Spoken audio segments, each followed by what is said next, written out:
অফিসে সামনে বাগানে লাগানো গাজর উত্তোলন করা হচ্ছে।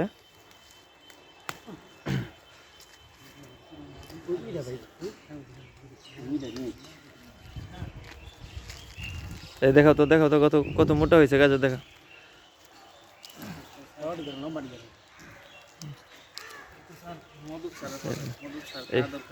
এই পাশে একটা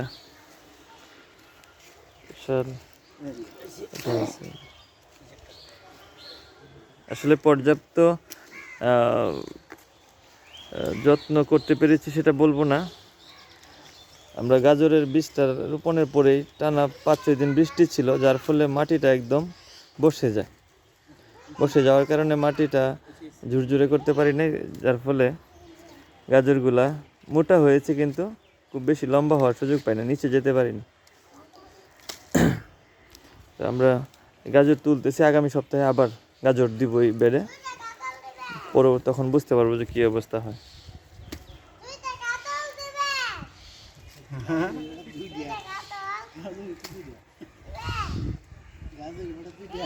হ্যাঁ